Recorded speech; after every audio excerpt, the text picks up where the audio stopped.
Today I'm going to show you how I like to make my own bone broth using my Instant Pot and leftover bones from my Thanksgiving turkey. It of course starts with a turkey, and I made a turkey breast this time. I also have another one left over from a different meal. I always like to add a few vegetables. I'm adding celery, carrots, some fresh parsley, also an onion, salt and pepper, and bay leaves. I use peppercorns for the pepper. And then the magic ingredient is always a little bit of apple cider vinegar. Keep in mind, if you can't do this right away, you can put your bones in a Ziploc bag and freeze them to be ready for when you're ready to make the broth. Then I just chunk up the vegetables. This is only to make them small enough so they fit in the Instant Pot. They have to fit kind of in between all the bones, and so depending on how many bones you're putting in there will determine how challenging this is.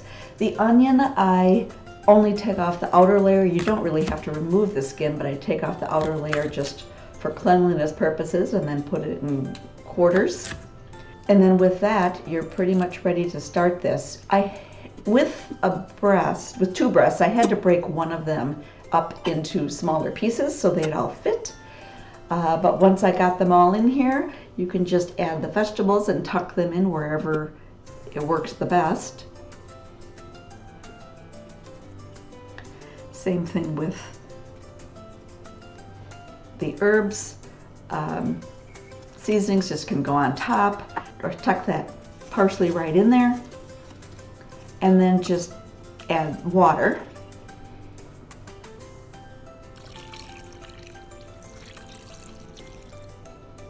And of course, apple cider vinegar, just 2 tablespoons. You won't taste this. It helps extract the collagen from the bones.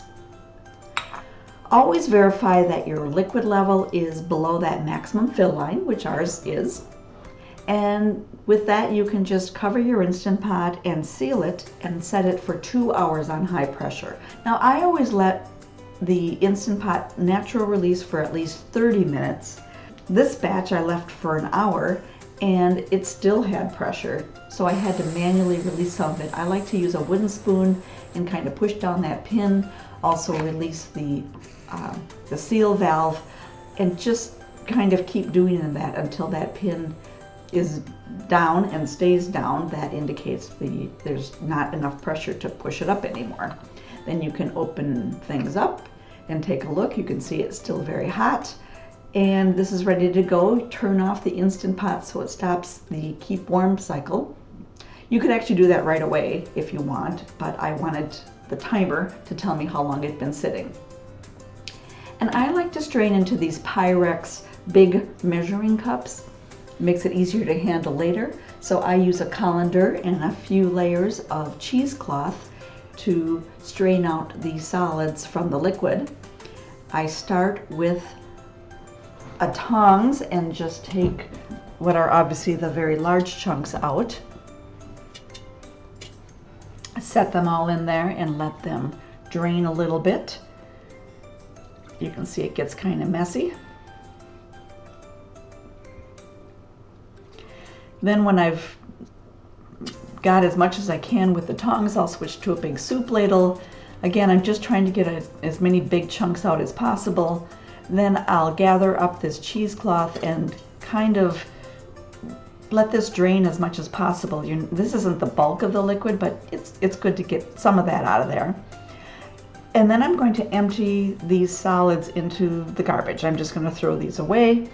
I'm doing this carefully because I'm going to reuse this cheesecloth again. So then place this back into position. And from here, then you can just pour the broth over the cheesecloth and let it strain into the Pyrex.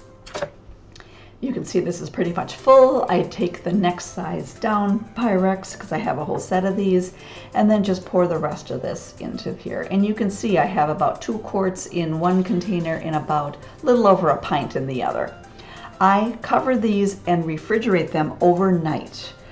I'd like to let them cool down, and it makes them easier to transfer, in my opinion, instead of working with hot liquid. And besides, this way I can show you how lovely and gelatinous this bone broth really is. This is ready to go. So I use these ball containers. They're plastic with plastic lids. And I have quart size as well as pint size. And because I'm using these big measuring cups, I can kind of just pour from the cup into the plastic containers. Always leave room at the top for the liquid to expand. About an inch is good. And then you have a lid that you put right on top to seal it, and then this one's ready to go in the freezer. Do this with all the liquid. You can see I filled 2 of the quart size and 2 of the pint size. They aren't entirely full, but that's just fine. And then I like to put a piece of Scotch tape on here and use a marker to label what I've got. The Scotch tape is so I can pull it off after I've used it and reuse all of these things. And with that, you have a beautiful batch of bone broth ready to stick in the freezer, and I can pull it out and thaw it whenever I need for whatever I'm making. I hope you give this a try. It's a really great way to produce something that's so nutritious, delicious, and useful in the kitchen. Enjoy.